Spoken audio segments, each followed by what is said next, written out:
ओम विष्णु विष्णु बोलो गुरु जम्बेश्वर भगवान की जय हो। विष्णु इस माँ जागृति मंच पर लगातार हमारी बहनें बहुत सुंदर भावार्थ और सरलार्थ कर रही हैं गुरु जम्बेश्वर भगवान की वाणी पर। और आज जो शब्द नंबर 62 में गुरु महाराज हमें कह रहे हैं कि ना में कारण क्रिया चूक्यो, ना में सूरज सामो थूक्यो, ना में उबेका समाजा, ना में छांतिनु का खेचा, ना में ब्राह्मण निमत बोड़िया, ना में आवा कोरम बचोरिया, ना में बाड़ी का बनफल तोड़िया, ना में जोगी का खप्पर फोड़िया, ना में ब्राह्मण का तागा तोड़िया, ना में बेर विरोध धन लोड़िया, ना में सुआ गाय का बछ बिछोड़िया, ना में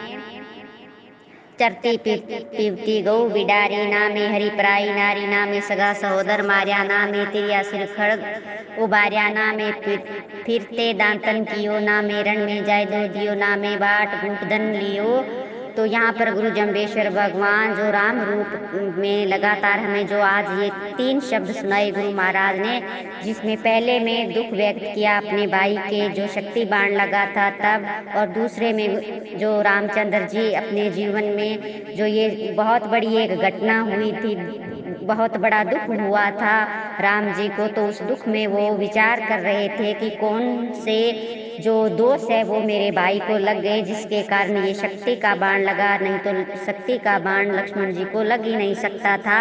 तो इस दौरान जो लक्ष्मण जी का इलाज चल रहा था, संजीवनी बूटी के द्वारा जो स्वास्थ्य ठीक हो रहा था, अर्धमूर्छा में लक्ष्मण जी थे, उन्होंने ये सारी की सारे दोष है ये सुने थे। तब लक्ष्मण जी ने ये जो शब्द है ये जो पूरा का पूरा सुनाया है कि ये जो 18 दोष राम जी ने बताए, ये 18 दोष लक्ष्मण जी कह रहे हैं कि मैंने ये नहीं किए थे। और सबसे महत्वपूर्ण इस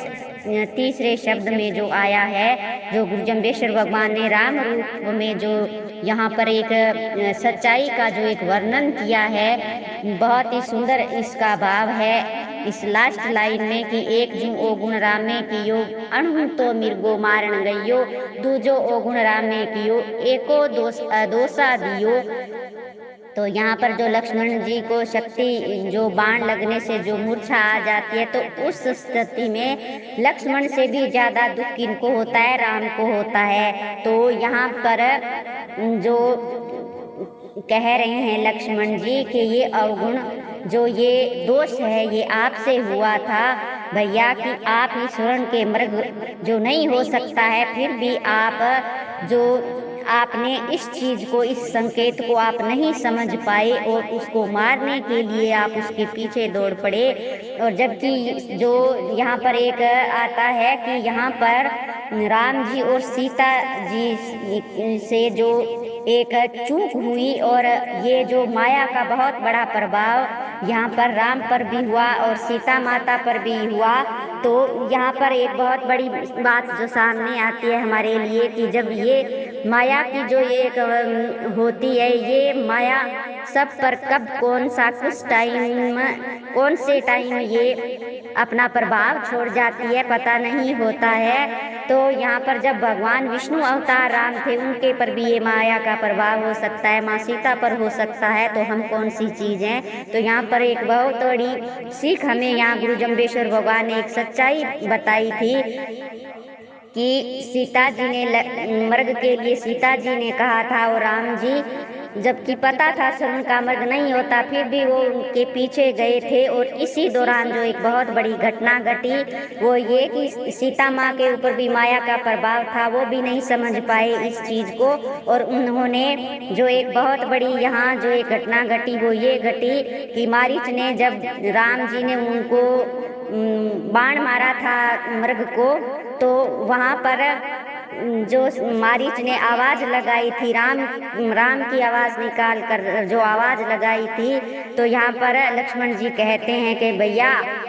आपने जो दोष ना समझी तो यह थी कि सोने का मृग नहीं हो सकता, परंतु आप इतनी सी बात भी नहीं समझ सके और मारने के लिए दौड़ पड़े। और बाद में भूल यह भी हो गई कि उस राक्षस की जो करुणामयी जो पुकार थी वो आप भी नहीं समझ सके और ना ही सीता माँ समझ सके, जबकि जो माया का प्रभाव था वो सिर्फ सीता माँ और राम जी के ऊपर हुआ था। लक्ष्मण जी को उस वक्त माया का प्रभाव नहीं हुआ था, वो संकेत समझ चुके थे। उन्होंने माँ सीता को बहुत समझाया भी था। और फिर भी बहुत समझदारी की बात यहाँ ये होती है कि इतना कुछ होने के बावजूद भी जो माँ सीता ने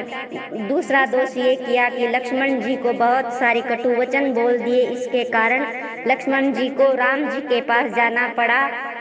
और उस दौरान जो एक घटना है वो सीता जी के साथ घट गई, क्योंकि वहाँ पर लक्ष्मण जी ने बहुत समझदारी से जो एक लक्ष्मण रेखा खींच कर गए थे कि माँ आप, भाभी माँ आप इस जो रेखा से आप बाहर मत जाना, चाहे कुछ भी हो जाए। लेकिन यहाँ पर भी माया का प्रभाव तब तक सीता माँ के ऊपर था। माँ सीता नहीं समझ सके और वो एक साधु वेश पर विश्वास करके उन्होंने वो लक्ष्मण रेखा पार की और उनके साथ जो अनहोनी घटना है वो घट चुकी थी। और यहाँ पर जब लक्ष्मण जी राम जी के पास आते हैं तो राम जी भी ये नहीं समझ पाते, इतनी बड़ी माया का कारण जो एक तरह से नहीं समझ सके। और जब उनको पता चला कि लक्ष्मण जी यहाँ आ गए हैं तो उन्होंने भी लक्ष्मण जी को दोष दे दिया कि आप सीता जी को आप अकेला छोड़कर आ गए। तो यहाँ पर ये भी बात आती है कि लक्ष्मण जी ने कहा कि नहीं, मैं क्या करूं भैया, आपकी आज्ञा का पालन करूं या सीता माता का मैं पालन करूं। मैंने तो आप दोनों की आज्ञा को ही सर्वोपरि माना है और मैं आपकी माता की आज्ञा से ही यहाँ आया हूँ। लेकिन यहाँ पर जो एक बात आती है कि तब तक जो दुर्घटना थी वो घट चुकी थी और जब तक दोनों भाई समझते और दौड़कर वापस भी गए तब तक जो घटना थी वो घट चुकी थी। तो यहाँ से गुरु महाराज ने एक सच्चाई की बात यहाँ अपने सामने रखी कि सच जो ये था कि दोनों से ही वो चूक हुई, दोनों से ही वो दोष हुआ और उसके कारण ही जो लक्ष्मण जी को शक्ति का बाण लगा था और ये दुख दोनों को ही हुआ। माँ सीता ने भी बहुत दुख उठाया और राम जी को भी ये दुख उठाना पड़ा था। तो यहाँ पर ये सीख मिलती है कि हमें सच्चाई और धर्म के रास्ते पर हमेशा चलना चाहिए। और जो असावधानी है वो कई बार ऐसी घटनाएं हमारे जीवन में घट भी जाती है, लेकिन हमें सावधान करने के लिए गुरु महाराज ने ये बहुत ही एक सुंदर जो हमें आज इस शब्द के माध्यम से बहुत अच्छी शिक्षा दी गुरु जम्बेश्वर भगवान ने। और वन खंड में जब साथ रसोइयो जद को दोस्त दो को होइयो, यानी जो दोस्त तो हमसे यही हुआ कि वन खंड में जब हम वहाँ पर वन में निवास करते हुए भी, जब हम साथ रहते हुए भी हम सचेत नहीं रह सके और हमें मालूम भी था कि यहाँ पर राक्षस का साथ, यहाँ जो राक्षस सेना निवास करती है और उनसे वेर भाव भी मोल ले चुके हैं, तो हमें निर्भय होकर यहाँ नहीं रहना चाहिए था, हमें सचेत रहना चाहिए था और अपनी रक्षा करनी थी और वह हम नहीं कर सके। इसीलिए हमें आज यह दिन देखने को मिला। हम दोनों भाई जानकी तथा यह वानर सेना सभी विपत्ति में पड़ चुके हैं। थोड़ी सी असावधानी बहुत बड़ी विपत्ति का कारण बनी है। तो हे राम,